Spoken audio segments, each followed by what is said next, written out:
Hey everybody, thank you for joining us again at Benchmark Studios. My name's Darren. Today we're going to be diving in with a very special guest, Maura Condon-Umble, who is, and I'm going to have to read my notes here, on the Executive Committee for the Pennsylvania Office of Gun Violence Prevention, because we can't have a short name when it gets to the state or federal level, as well as involved in the nonprofit CeaseFirePA and Moms Demand Action. So I'm really excited to get in here and talk about your expertise, Maura. Thank you so much for joining us. Thank you, Darren, very much for having me. I really appreciate it. Yeah, no, this is such a important topic, and I'm really happy to have someone who knows so much about it and is involved in so many levels. Yeah, thank you. Yeah, so just to kind of start us off, tell me about the work that you're currently doing. Sure. Well, you know, it's very personal for me. It's important work, and it's really, really, really taxing personally. I lost my son to firearm suicide in 2018, and he was 24. His name is Alex, and I never really thought about getting.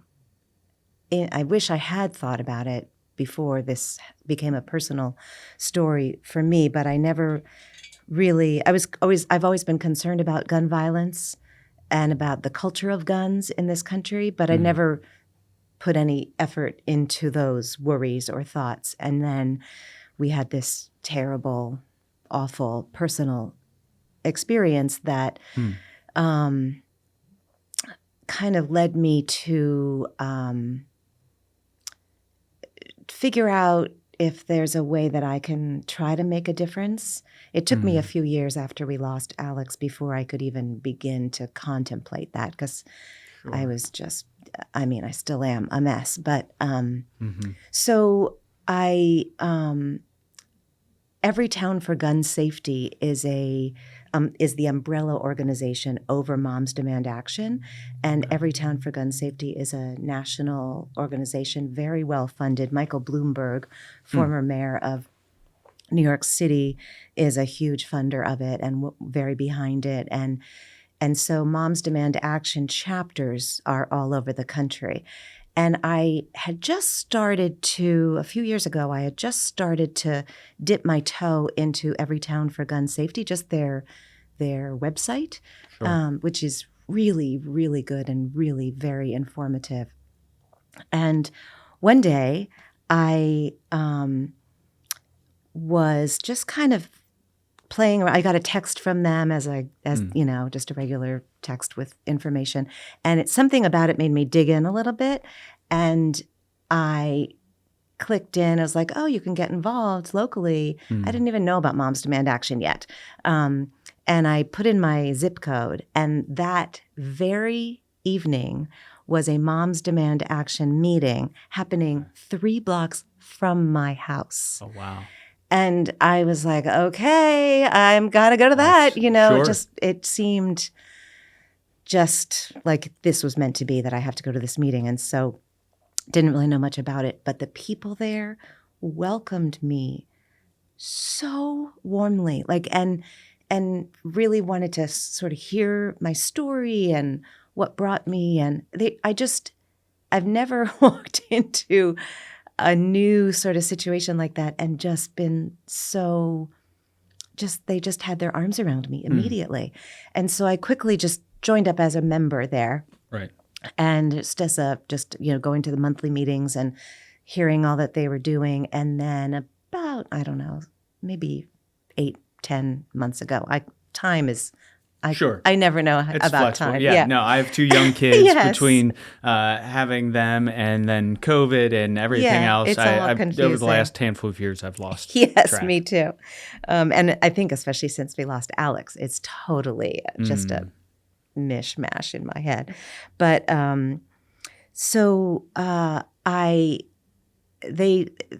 Moms Demand Action and Every Town for Gun Safety has been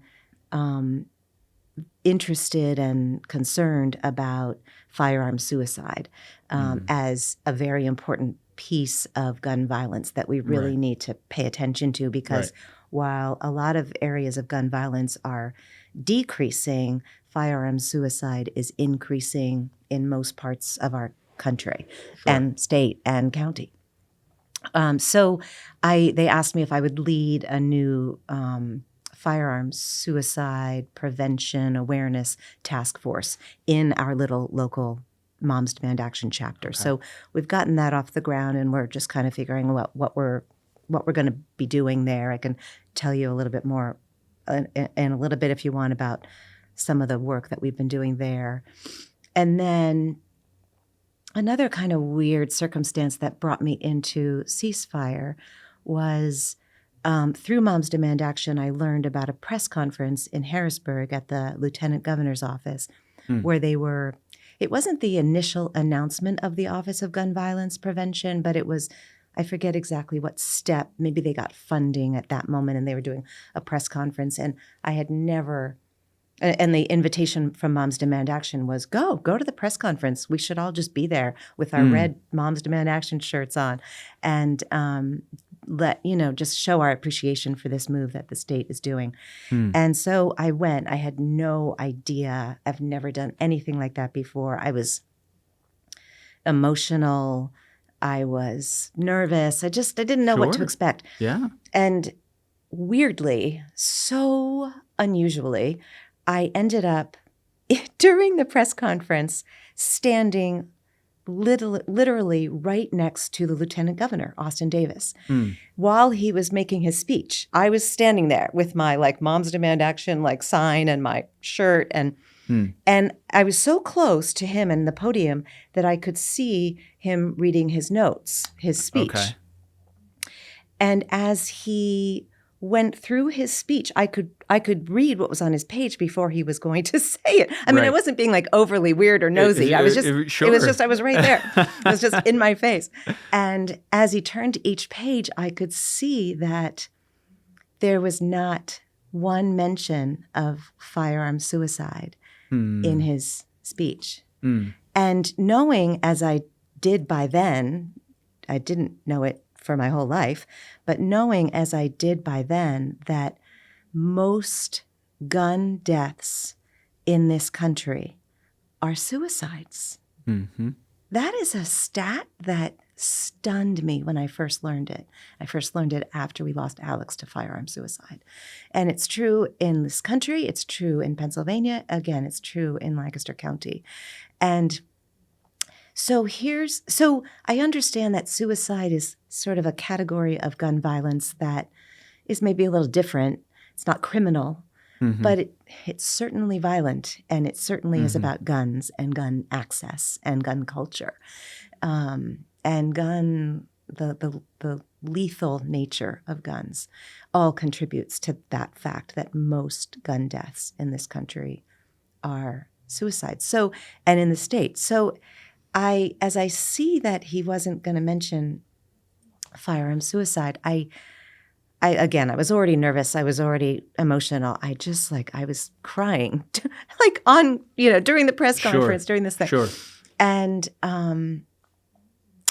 long story short, so it was during that event that I met the executive director of CeaseFire, Adam Garber, and he was another person that just welcomed me into CeaseFire and what they were doing with a encouragement and commitment to doing something about firearm suicide. So I thought that was really, really hopeful, I guess is the right word. Sure. And then the long story short part is that a couple of months later, I ended up with the staff, the Lieutenant Governor's staff, in the Lieutenant Governor's office with Adam Garber for a meeting.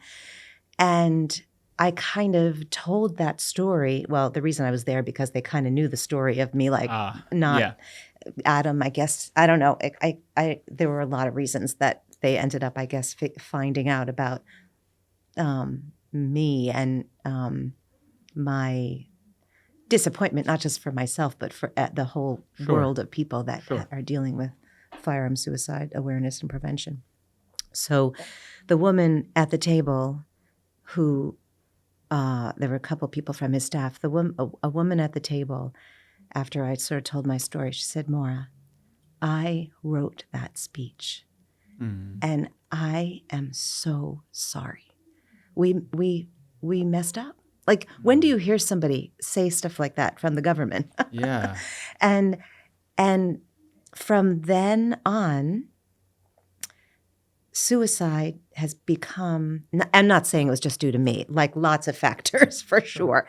But since then, firearm suicide has become a more important piece of the work of the Office of Gun Violence Prevention in the state, which I'm just like, it's really important. So I'm kind of going all over. I'm not really answering your question. At CeaseFire, I started as just a volunteer, and I organized an event here at Benchmark, partnering with Will, because CeaseFire believes wholeheartedly that it's organizations like this that are helping to reduce gun violence in our communities because of the way that these kids are being mentored and off the street and cared for and all of that.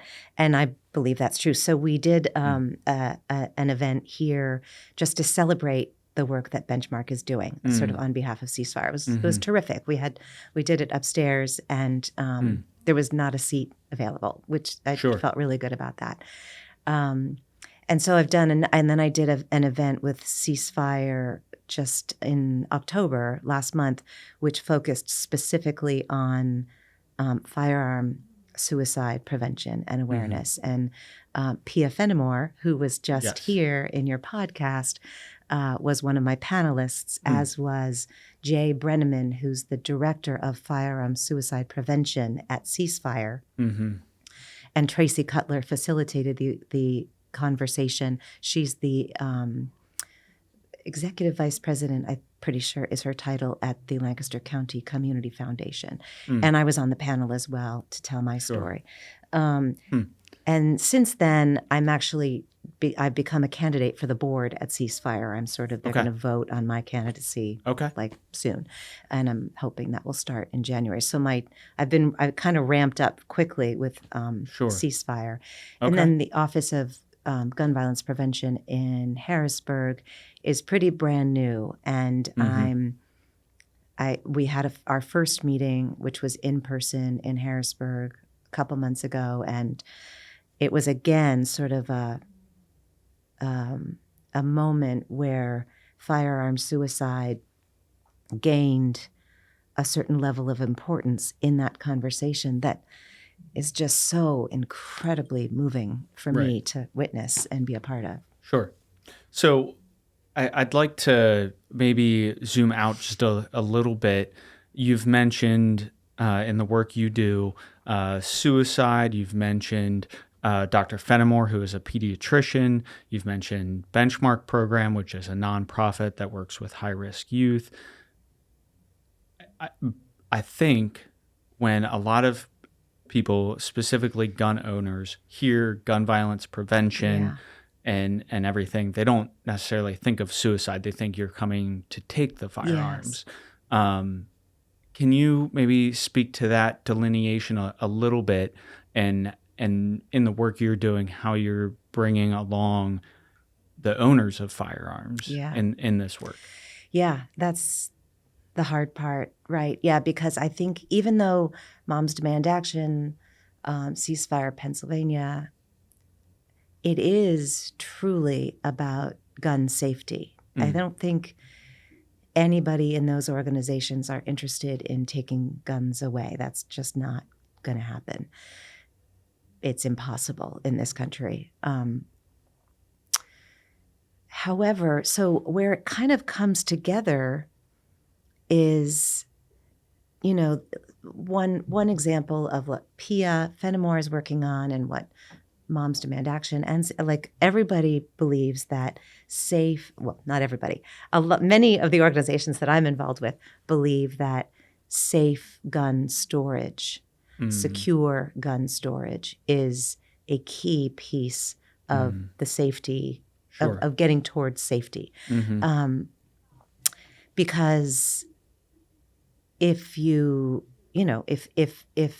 the firearm is unavailable, or at least unavailable at a moment's notice, it can prevent, in a domestic abuse situation, it can stop disaster from happening when things get heated. But it also can stop or slow down a person with suicidal thoughts. And like there's so many overlaps. What worries me about,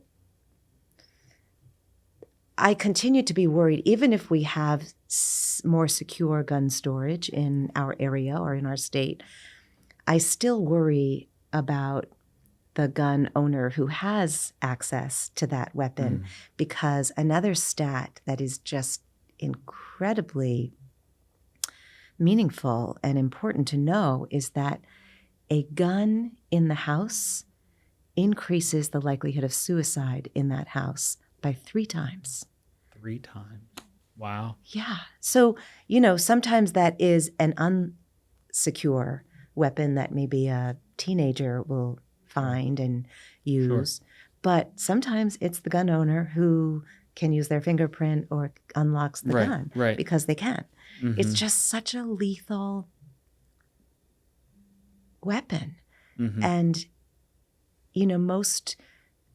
most suicide attempts, if they're not with a gun, most fail. Or let's say it another way. The people live. If they're using a gun, 90 to 95% of the time they don't live. So it's, I don't know if I'm really answering your question directly, but there's just such overlap. I think that a lot of, I've never grown up with guns. I was never a part of my world. I never wanted it to be a part of my world. And I need to, as a sort of, I guess, activist in this field, I need to be more understanding about gun owners and why they have guns, and find a common ground. So it's very valuable to Ceasefire, Moms Demand Action, when we actually have gun owners on the side of safety. One of the board members that I just met the other day at CeaseFire, Pennsylvania, is a hunter. And he owns guns and he loves to hunt. And I have to recognize the importance of that in this movement towards safety. Does that make sense? Yes. Yeah, no, that makes sense. My understanding of the numbers is that there are more firearms in America than ever before. Yeah. But the number of households with firearms has decreased. So I didn't know that there stat. are So fewer people are having more. Right. There are households with lots of guns. Yeah. Lots of households without any guns. Yeah. And so to your point, it's a fact of life in America. And how do we promote safely owning and using those firearms? Yeah. I think it's so for me, I was in law enforcement for a while, and something they hammer home in training is that every situation, regardless of how benign it might seem, every situation you respond to has a gun involved because you're bringing it. And that's why it's so incumbent upon law enforcement officers to practice safe use of their firearm because it's there all the time. Yeah. And you get paid to go through training to work with that. But most people, even if you do take a safety course, even if you go to the range and use your firearm and clean it properly, and follow all your safety rules and store it properly, you are not interacting with that firearm on a regular basis. Or if you do, say you're someone who carries, you have a concealed carry permit, you carry, and you have several other firearms, you only touch one of them on a daily basis. All the rest, say you have a subcompact 9mm on your hip all day long and an AR style long gun in a safe or whatever, that AR is not something you interact with on a daily basis. So yeah, I agree with you. The safety is so key. Yeah. For someone who maybe has a firearm, for example, some of our students here at Benchmark, if they have a firearm or they're in a household where there is a firearm and they've never considered the safety aspect of it or safe storage aspect of it. Obviously, for a lot of them, they have it because of safety. They feel safer with a firearm. Which is that we could argue that question: are they safer? I mean, some stats would say no. I'm not an expert on that front, but Right. some research would suggest that you're actually in more danger if you have it, even if you just have it for safety. Right. Yes. I think the statistics would back you up on that. You are not necessarily safer just because you have a firearm. But regardless, that is the reason there's a firearm in the house or in the vehicle that our students ride in. You know, there might be 4 juveniles in a vehicle and there's a firearm in there. That's so scary. But yes, it's the truth. It's the reality. The reality. What would you say to someone like that? What would be the first step you would advise them to take towards educating themselves and bringing more safety to that situation? Pia Fenimore and some partners that she has worked with have a series of, maybe she talked about it, a series of gun ownership like classes that they've gotten some really important grants to administer. And those classes teach, safe use and storage and provide locks even. If there was a world in which they would end up in one of those classes, for example, then perhaps that gun never would make it into that kid's car. Sure. Because it would be stored securely. But that's a lot of steps. Right. So yeah, I guess it just the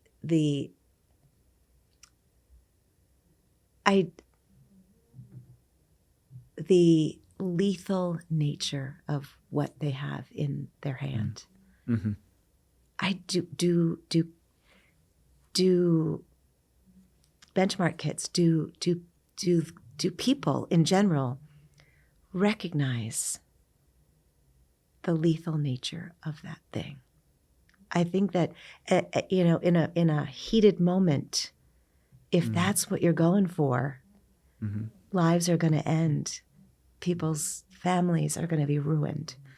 I don't know if I have the right words to make a difference on that front. Does Benchmark? I think I know the answer. How much does Benchmark talk to kids about this issue, would you say? I think on a regular basis. Yeah, that's so good. Yeah, I mean, one of our programs is specifically funded to work with students who were involved in one way or another in gun violence, with gun violence. I mean, it really is organizations like this that is having those conversations that maybe they're not the kids are not having these conversations at home or in school. So it's programs like this that really are going to make the difference. And that's why we did that program here with CeaseFire to honor and celebrate this important work that you're doing here, because that it really is making a difference. But it's not going to, there's so many, it's such an uphill battle in this country. It seems sometimes a little bit hopeless. I can imagine. That's a heavy burden to work with. It is. It is. What does give you hope? Good question. I learned through CeaseFire and specifically Jay Brenneman, the director of firearm suicide prevention at CeaseFire. According to research that he's done, he believes that, and I agree with him, that in order to make a difference, in order to reduce or stop firearm suicide, we as a community need to talk about it. It's such a hidden problem. Nobody knows it's that most gun deaths are suicides. It's not in the news. Sure. It's considered, suicide in general is considered so private. There's so many stigmas related to it, pre and post suicide, I would say. So I agree with CeaseFire that the first step is to talk about it, to talk openly about, if I have a friend who is in trouble and I know there's a gun in that house, I, as a member of the community, need to talk to them about that. But none of us are comfortable with that, but we have to gain comfort with it. And that's why I feel so vulnerable in this world talking about our own loss. But I've come to a place where I believe that the only hope we're going to have is if people like me can model talking about it. It's the most horrendous thing for me to talk about. Thanks. But it's just essential. Thank you so much. It's just essential that we do, because until it's out in the open a little bit more, or a lot more, it's going to continue to increase, not just happen. It's going to continue to increase. So the hope comes from when we did an event, CeaseFire and Moms Demand Action did that event recently at West Art about firearm suicide prevention. To see the room full of people, the number of people who came exceeded my expectations.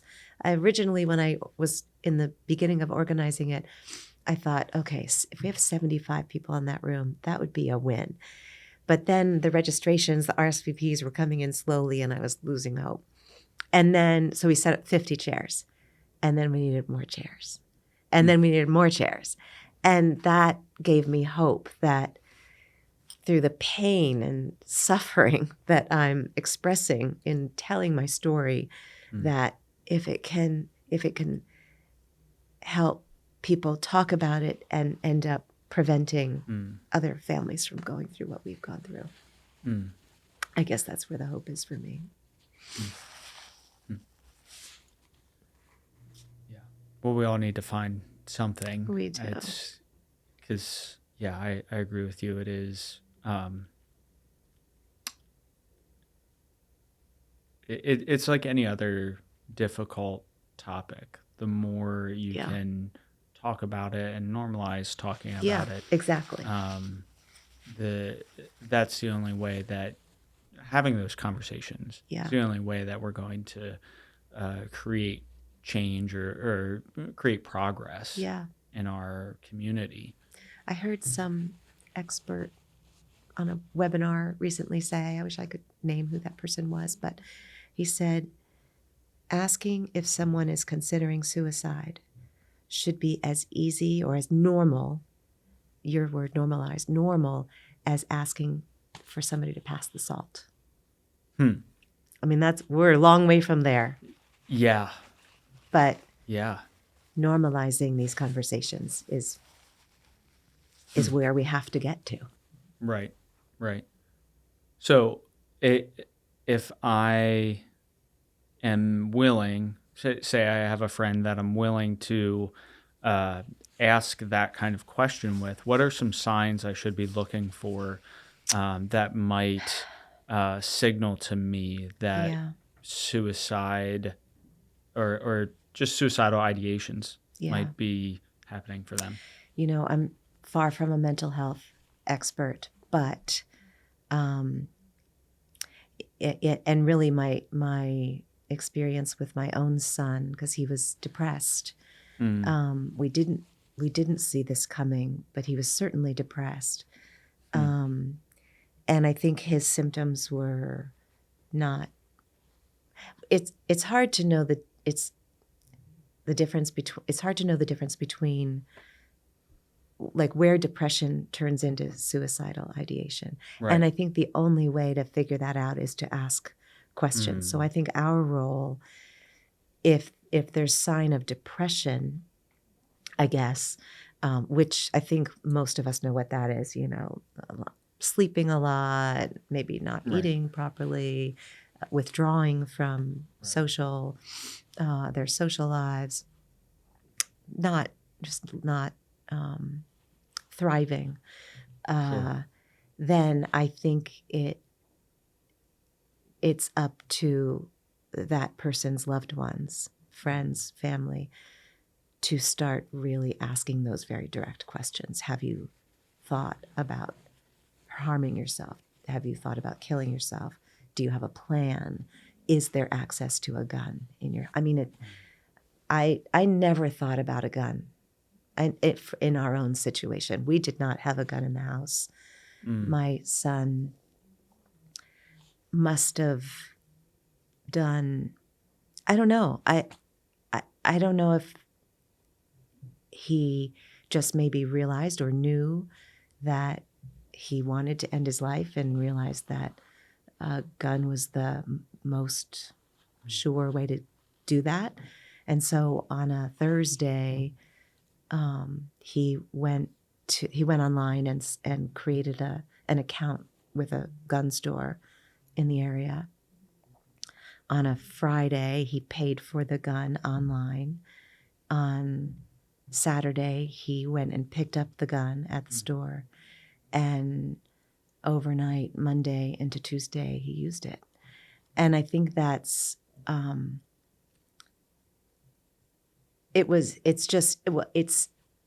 I often feel like it was just completely impossible, the idea that my son would end his life. But the idea that he used a gun, I don't know, that makes it even harder to fathom for me and for our family. It just so off track. And so, but he could have such easy, in our country, you can just go buy a gun. And one of the things that Pia Fenimore and the group of partners that she's working with, and I'm interested in getting involved with this, is they are talking about, they're working on getting approval and grants to create locally something that's been happening nationally called the Gun Store Project, which is an opportunity to educate and inform gun store employees about what a person might look like who is suicidal and wants to buy a gun. And I'm actually, the Pia's group has asked me to be a part of a training video for that purpose, for the gun shop owners and employees. And, it's not black and white. Somebody may exhibit the signs that we're going to be talking to gun shop employees about, but some people might not. I have no idea how my son might have exhibited himself, how he might have shown up at that gun store that day. I just wonder, and I, again, hope for the future that if we can get that kind of training going in Lancaster County, that maybe it'll save lives. I don't, in other areas it has. So that's what we need to do here. Okay. Yeah. I mean, even if it only saves one life, yeah, right. I think that would be worth the training. You're right. You're right. Yeah, that's the scary, sort of brutal aspect of a firearm is that, like you said, it is good at what it's designed to Yeah. do, It's and designed to kill. it's final. Yeah. And that's uh, so many suicides. I think you mentioned this, aren't final when a gun is not involved. Right. Um, And there's a myth out there that says, oh, if a person is suicidal, even if they attempt and they live, they survived, they'll find another way. But that's actually, I didn't know this until getting involved with these organizations. That's a myth. The truth is that most people, if they've made an attempt and they've gotten that close, that then they do get help, mm, and it prevents further attempts. mm, So, but you don't have another chance if you use a gun. right. Mm. What resources are there for someone who has attempted suicide and survived? Well, the local organization that is very involved in all of this work is Mental Health America. Well, I guess Hmm. it's not. It's a local office of Mhm. that's involved in this work in Lancaster. And they have. I didn't know about this stuff until recently, like last couple of years, but they organize a suicide prevention coalition where people from all different agencies and Mm. organizations around the county get together and talk about the stats, the numbers, Mm. progress, where we're having trouble, and so that kind of collaboration and coalition creates all kinds of resources of all Mm. kinds. Whether it's going to Mental Health America for a support group, or a million other opportunities with mental health help around the area. So, but it's taking that first step. Maybe the first step is letting loved ones know that Mm. I got this close. Mm. And then, there's the 988 is probably the first step, because that can lead to help immediately. Sure. You don't have to have a therapist in place. You just call 988, and that will get you on the road to help. Who do you talk to if you call 988? It's a statewide, national actually, crisis hotline. It used to be like a 1-800 blah blah blah, but that was not memorable. And Right. so we have 911. Everybody knows 911. This is a different kind of crisis. It doesn't have to be a suicidal crisis, but a crisis with your as a human being. Typically, a mental health crisis will be, and we have to make sure that 988 is, that people know about it, and we have to make sure it's well funded. So those are also things that our government can help us do. Yeah, sure. Yeah, everyone needs to know about 988, 211, another resource. Right, exactly. Yeah, there are resources out there, and there are ways to find out about them, but they're not always. Yeah, people don't always know. Yeah, right. Although I've been, again, since this happened in our family, I've noticed more like signs at the train station, signs as you're driving over a bridge. Life is worth living, 988. But the thing is, maybe you don't notice that until you're really in crisis, and then it's not in your brain. Right. I don't know. It's no easy answers. Yeah. I imagine, just like for many other things, preempting the crisis is the best solution. Yeah. Right.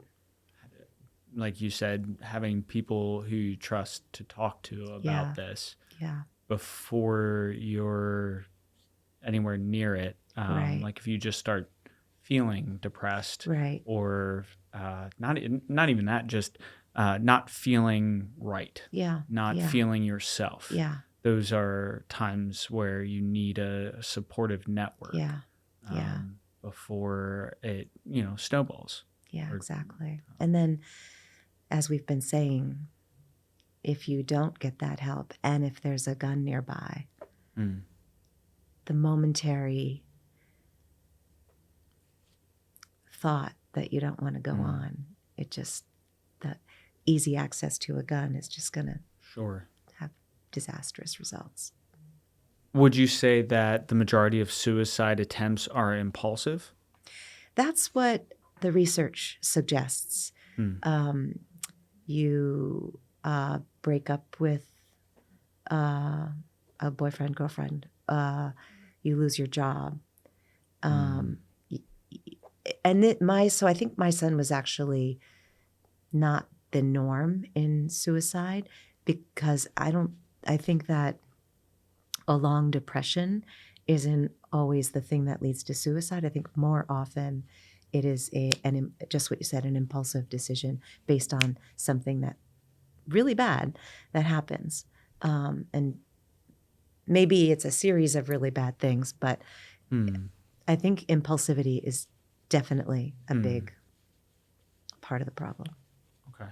So as friends, parents, teachers, just wherever you are in your life, what you can look for is maybe a pivotal moment in someone's right. life. Yes. And ensure that you check in with them. Exactly. When you realize someone loses their job, Yeah. their car breaks down and they don't have the money to fix it. Exactly. Something like a moment like that is when you should check in. And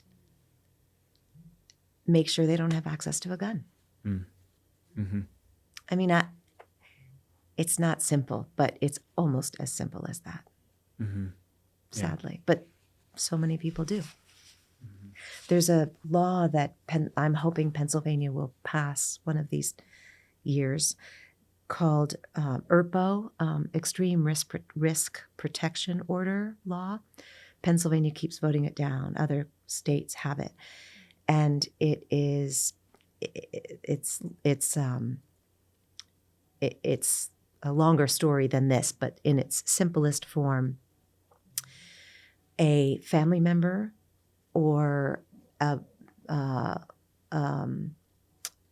police officer, a law enforcement officer, if they have pretty strong, I guess you probably need some kind of evidence that a person is in danger of hurting themselves or hurting others, you can go to court. This is in the states where this law exists. You go to court and have their guns temporarily taken away, or temporarily disallow them to purchase a gun. Okay. In Connecticut, for example, the percentage of suicides has decreased since that law went into place. Pennsylvania has not passed that law. I was actually, it was up for a vote in the House, in the state House, just a couple months ago, maybe a month ago. And I knew it was being voted on that day. And along with some CeaseFire folks, I was in the gallery watching the vote happen. Right. And was devastated. It lost by one vote. And it was a matter of, it was in my view, extreme views about gun ownership were the reason it failed. A very literal, which I guess most people have in this country, a lot of people have a literal interpretation of the Constitution, including the Second Amendment, and that very literal and extreme, I think, way of interpreting that amendment leads people to, any mention, our lawmakers, any mention of, as we kind of said earlier, any mention of gun safety is perceived as you're going to take my guns away. And we can't have that, even if it means saving lives. So I'm hopeful that will pass in its next time around. But to sit there and watch it fail was devastating. Sure. Yeah, I can only imagine that's a very powerless position to be in, to have poured a lot of your time and effort into something like that, and then have to sit there and watch while other people, and I imagine a lot of them, without having any personal connection to suicide or suicide by firearm, to make a decision about that piece of legislation. I just wanted to yell out. You can't do that when you're sitting in the gallery of the house. Sure. But I did. I just wanted to yell out. Yeah. Well, I know we're running up against a time crunch here. I wanted to just end with asking you any books or maybe videos or series or, I don't know, YouTube channels, influencers that you come to mind immediately for you as being a good resource on this topic that people can go to. Believe it or not, I can't quite explain this, but since we lost Alex, I haven't really been able to read very much because I get the thoughts in my head start to overwhelm my ability to see what's on the page almost. So where I've really gone is to podcasts. And what I've really been focused on personally is grief-oriented podcasts. So it's not sort of prevention kind of stuff because what I've needed is sort of help with my own grief. What are maybe one or two podcasts that you enjoy listening to in that space? Grief Out Loud is put together by an organization in the Northwest. So it's a national program. It's put out by an organization called the Dougie Center, and I think Dougie was the name of a child who died. It's mostly this podcast, and the whole project is mostly about supporting families and especially children in terms of grief. But for what the conversations that they have on that podcast are just very real and really helpful. Another amazing podcast, sort of, it's not ongoing, it's kind of episodic, is All There Is with Anderson Cooper. Okay. Oh my gosh, Anderson Cooper, from CNN. Yeah, right. I've always thought of him as sort of stone-faced on camera, doesn't show emotion. Yeah. And I just haven't paid that much attention to him, but I've just noticed that about him on TV. And then when his mother was Gloria Vanderbilt. Okay. And she died within the last year or two. But as a child, as maybe a 20-something, Anderson's brother died by suicide right in front of his mother. He jumped off the balcony of their apartment in a high-rise. And his father also died early on, and Anderson Cooper has just buried his grief all these years. And something made him finally start to, when his mom died, I guess it was, he was cleaning out his mom's apartment. And all the stuff started coming up, and he decided, similar to what I was saying earlier about the importance of talking about firearm suicide in order to prevent it, he is like, we must, in our society, speak about grief. Right. We can't push it down. It's killing us. And so he, on this podcast, he is weeping as he goes through his mom's stuff or as he interviews people. Right. It was really a powerful, difficult, but important thing for me Right. to listen to. And I would recommend we all have faced grief of some sort or will in our lives. And that's really powerful. Okay. Well, thank you for sharing that. I hope someone listening can tune into that. Yeah, all there and is. get something from that. Yeah. Anything else we didn't touch on, but you wanted to bring up? Anything you want to leave our listeners with before we wrap up? The next event that I'm working on here locally is on December 14th. Okay. It's a Sunday, 3:00 at West Art on the west side of town. It's a poetry vigil, which Ceasefire often does vigils around the state at this time of year to honor those that we've lost through gun violence. Okay. And for this one that we're doing on December 14th, it's going to feature a New York Times best-selling poet named Kate Baer, who actually lives in Lancaster County, which No way. I didn't know about Yeah. until recently. So she's also very concerned about gun violence. So she is going to be sort of the star of this event on Sunday, December 14th. Words That Heal is the name of the event. Okay. West Art, Sunday, December 14th at 3:00. So I would invite anybody to join in on that. Yeah. Okay. Is there an invite link or something? Have to It find? will appear. I don't know if it's up yet. It will appear on the West Art website. Okay. West It's Art. probably the easiest way. Okay. Yeah. Great.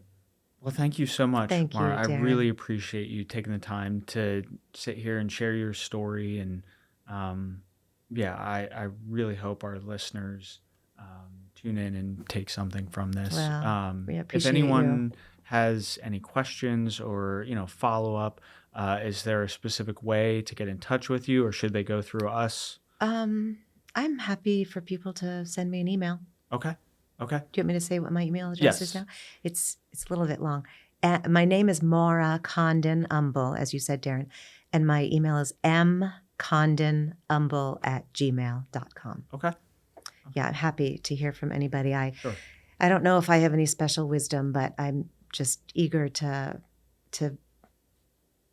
talk about these issues and be a part of the solution.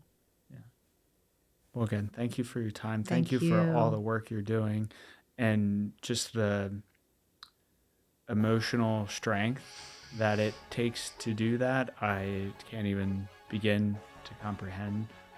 So thank you. Thank you. Really, you've made it very warm and comfortable to be able to be vulnerable. So thank you.